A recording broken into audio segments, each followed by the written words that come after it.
The Valley of Shadows, a transmission from Osiris. I am Osiris, sovereign of the invisible realm, first to die and first to rise, witness to the eternal passage. I who stand at the crossroads between worlds speak now to you who journey through the lands of shadow. From across traditions and times, there comes a verse of profound truth that resonates in the chambers of all seeking hearts. Yea, though I walk through the valley of the shadow of death, I will fear no evil, for thou art with me, thy rod and thy staff they comfort me. Psalm 23 verse 4. This sacred utterance from the Hebrew Psalms captures an eternal wisdom known to all who have faced the great crossing. It speaks not merely of physical death but of all shadow journeys that souls undertake in the process of transformation. It echoes the ancient Egyptian understanding of the Duat, the other world through which Ra traveled each night and through which human souls journey after death. Let us explore together the profound wisdom hidden within this verse, a wisdom that transcends any single tradition to reveal universal truth about the soul's journey through darkness into light. The Valley of Shadow. What is this valley of the shadow of death that the psalmist describes? It is not merely the final moments of physical life, but any passage through darkness, any journey through the unknown, any transformation that requires the death of one state of being before the birth of another. In the Egyptian Book of Coming Forth by Day, which your scholars mistakenly call the Book of the Dead, the soul must navigate a series of gates and challenges in the Duat, facing fearsome guardians, crossing treacherous terrain, overcoming obstacles that test the essence of being. This is the prototype of all shadow journeys. The Hebrew psalmist knew this valley. The Buddha knew it as he sat beneath the Bodhi tree, assailed by Mara's forces before his enlightenment. Jesus knew it in the Garden of Gethsemane and upon the cross when he cried, my God, why hast thou forsaken me? Matthew 27 verse 46. Muhammad knew it in the cave of Hira and during the night journey. All great transformations require passage through the valley of shadows, periods of disorientation, loss, uncertainty, and challenge that test the very foundations of identity and belief. You too know this valley, though you may call it by different names. The dark night of the soul, when spiritual certainty dissolves into questioning. The midlife crisis, when established identity no longer provides meaning. The grief process, when loss transforms your inner landscape. The creative void, when old forms have dissolved but new ones have not yet emerged. The healing journey, when illness forces confrontation with mortality and meaning. The recovery path, when addiction must be faced and transformed.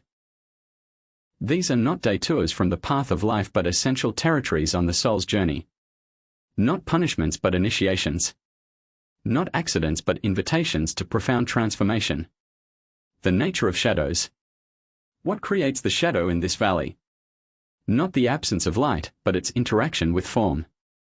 Shadows exist only where light meets obstacle. Without light, there would be no shadow at all, only undifferentiated darkness. This profound truth reveals the first comfort: the very existence of shadows proves the presence of light. The darkness you experience in the valley is not the absence of divine presence but the effect of your current position in relation to it. The light has not abandoned you, it simply illuminates from an angle you cannot yet perceive. The Hebrew prophets understood this paradox.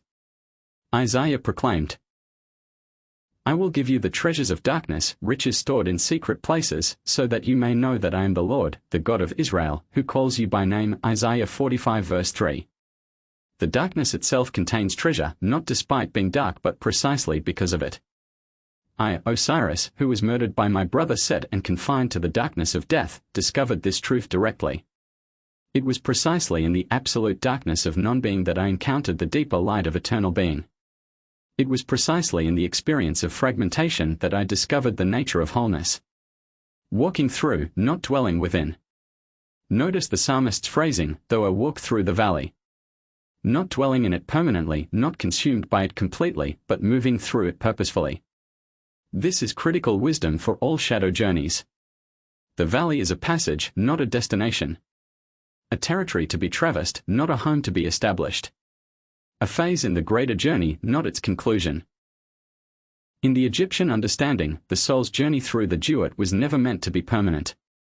Even Ra, the sun god, spent only the hours of night in the underworld before emerging renewed at dawn. The soul that successfully navigated the challenges of the afterlife would eventually emerge in the field of reeds, the place of resurrection and renewal. The Buddha taught the middle way, neither indulging in nor denying suffering, but moving through it with mindful awareness toward liberation. Jesus promised resurrection beyond crucifixion. Muhammad returned from his night journey with wisdom to share. When you find yourself in the valley of shadows, remember this essential truth: you are moving through, not taking up permanent residence. The darkness, however profound, is temporary when approached as a passage rather than a prison. The companion in darkness. The most profound comfort offered in the psalm comes in the simple declaration, "For thou art with me." In the deepest darkness, in the most challenging passage, the divine presence remains. This truth echoes across traditions. In the Bhagavad Gita, Krishna assures Arjuna, "I am the beginning, middle, and end of creation. Of all that is material and all that is spiritual in this world, know for certain that I am both the origin and the dissolution." 10:32-33. The divine is present in both the creation and dissolution of all things. The Quran affirms, "And we are closer to him than his jugular vein." 50:16. The divine presence is more intimate than one's own life force, inseparable from existence itself. Jesus promised his disciples, "And surely I am with you always, to the very end of the age." Matthew 28:20. The divine companionship persists through all transformations, all endings, all new beginnings. I, Osiris, discovered this truth in my own journey through death. When Set murdered me and scattered my body in 14 pieces across Egypt, I was not abandoned. My consort Isis searched tirelessly, and through her love, which was the embodiment of divine presence, I was restored to wholeness. This is not mere religious sentiment but practical mystical truth. In the valley of shadows, you are never alone. The darkness that seems to separate you from divine presence is actually revealing a deeper level of companionship, not the superficial connection of sunlit certainty but the profound intimacy that can only be discovered in the night of transformation. The rod and staff. The psalmist finds specific comfort in the rod and staff of the divine shepherd. These are not mere poetic images but practical tools with specific purposes. The rod was used for protection, to defend the sheep against predators. The staff was used for guidance, to gently direct the sheep along treacherous paths and to rescue them when they strayed into danger. In the Egyptian tradition, similar implements signified divine authority and protection. I am often depicted holding the crook and flail, the shepherd's staff and the threshing tool, symbols of guidance and the power to separate wheat from chaff, essence from accident, truth from illusion. These divine tools operate in the valley of shadows in specific ways. The rod of protection establishes boundaries against forces that would overwhelm you. It creates a sacred space of identity that prevents complete dissolution before its proper time. It defends against both external threats and internal ones, the voices of despair, meaninglessness, and fragmentation that arise in the darkness. The staff of guidance provides direction when familiar landmarks have disappeared. It offers just enough support to take the next step when the full path cannot be seen. It gently corrects when fear leads you away from the path of transformation. These divine implements work not by eliminating the valley but by making your passage through it possible. Not by removing all darkness but by providing just enough guidance for each step. Not by extracting you from the journey but by equipping you to complete it. The table in the presence of enemies. The psalm continues beyond our focal verse with a striking image: "Thou preparest a table before me in the presence of mine enemies." Psalm 23 verse 5. What are these enemies in the valley of shadows? Not external figures but internal forces that resist transformation. Fear that freezes you when movement is required. Doubt that undermines trust in the unseen guidance. Attachment that makes you cling to what must be released. Pride that refuses help when vulnerability is required. Despair that questions whether the valley has an end. The miracle is not that these enemies are destroyed, but that nourishment is provided in their very presence. The feast of meaning, growth, and transformation is laid out not after the challenges have passed but in their midst. In the Egyptian book of Coming Forth by Day, the deceased must make declarations of innocence before 42 divine judges, proclaiming freedom from various transgressions. This negative confession acknowledges the potential for wrongdoing while affirming liberation from it. The enemies are named, not ignored, as part of the transformative process. The Buddha sat immovable as Mara sent armies of temptation and doubt, neither fighting nor fleeing but remaining present until transformation was complete. Jesus broke bread with his disciples on the night of his betrayal, creating sacred community in the shadow of approaching death. When you find yourself in the valley of shadows, look for the table that has been prepared. Not after the journey but during it. Not despite the challenges but in their midst. The nourishment provided is not escape from the darkness but sustenance for moving through it with purpose and dignity. The anointing oil. The psalmist continues, "Thou anointest my head with oil, my cup runneth over." Psalm 23 verse 5. In ancient traditions, anointing with oil served multiple purposes. It consecrated the recipient for sacred purpose. It provided healing for wounds and protection against hostile elements. It symbolized gladness and celebration even in difficult circumstances. The Japanese tradition of kintsugi, repairing broken pottery with gold, captures this same wisdom.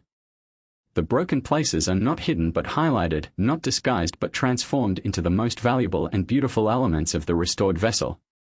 I, Osiris, who was broken and reassembled, embody this truth. My restoration was not a return to previous form but transformation into something greater. The places of wounding became sources of wisdom. The experience of fragmentation became the foundation for a deeper wholeness. When you pass through the valley of shadows, you too are being anointed. Consecrated through your woundedness, healed in ways that leave sacred marks, prepared for a purpose that could come through no other passage. The overflowing cup suggests abundance beyond need, not mere survival but transformation into generosity. Those who have truly traversed the valley of shadows emerge not depleted but filled beyond measure, able to offer to others from the wisdom gained in darkness. Goodness and mercy following. The psalm concludes with assurance that surely goodness and mercy shall follow me all the days of my life, and I will dwell in the house of the Lord forever. Psalm 23 verse 6. Notice the sequence: first comes the valley of shadows, then the pursuance of goodness and mercy. The dark passage is not separate from divine blessing but its prerequisite. The shadows are not the absence of goodness and mercy but their gestation. The Egyptian concept of ma'at, cosmic order, balance, harmony, and justice, captures this truth. Ma'at was not achieved by avoiding darkness but by moving through it properly. The heart had to be weighed, the challenges faced, the declarations made, before resurrection could occur. Jesus taught, "Very truly I tell you, unless a kernel of wheat falls to the ground and dies, it remains only a single seed. But if it dies, it produces many seeds." John 12 verse 24. The passage through symbolic death, the valley of shadows, is what allows multiplication of life. When you find yourself in darkness, remember that goodness and mercy are not waiting for you on the other side, they are actively pursuing you within the valley itself. They are not conditional upon your exit from difficulty but are working within the difficulty to bring about transformation that could occur through no other means. Dwelling in the eternal house. The psalm's final promise, dwelling in the divine house forever, speaks to the ultimate outcome of all shadow journeys, permanent establishment in expanded consciousness. The Egyptian field of reeds, the Buddhist nirvana, the Christian heaven, the Islamic Jannah, all traditions point to a state of being that transcends the limitations of ordinary existence, a dwelling place not of physical location but of consciousness itself. I, Osiris, who became Lord of Eternity through my passage through death, assure you of this truth: the valley of shadows leads not merely back to former life but forward to expanded living.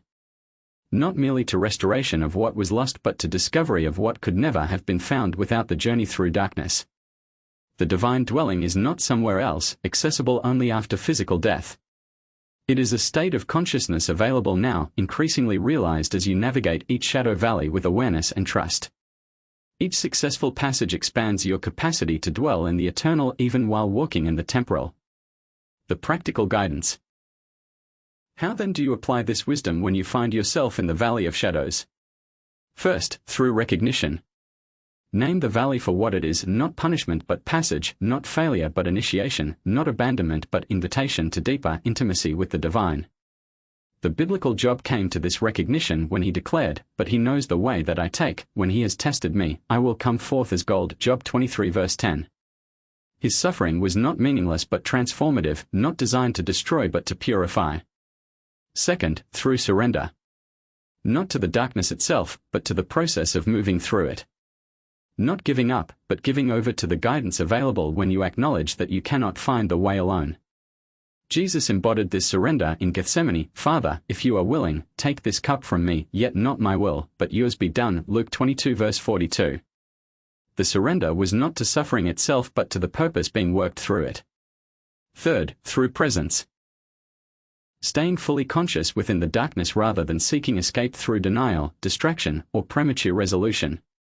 The Buddha taught this presence through mindfulness, the capacity to remain awake to experience exactly as it is, without adding or subtracting anything through conceptual overlay. Fourth, through connection. Recognizing that while the valley may be solitary in one sense, you are never truly alone. Divine presence remains, even when unfelt. Human companionship is available, especially from those who have walked similar valleys. The Hindu tradition acknowledges this through the guru-disciple relationship, where one who has completed the journey guides others through similar terrain. The Sufi path includes the murshid, the guide who has traversed the stations of the path and can accompany others. Fifth, through trust. Not blind faith that everything will turn out according to your preferences, but deeper knowing that meaning and purpose exist even when obscured by shadows. The biblical writer expressed this trust: now we see only a reflection as in a mirror, then we shall see face to face.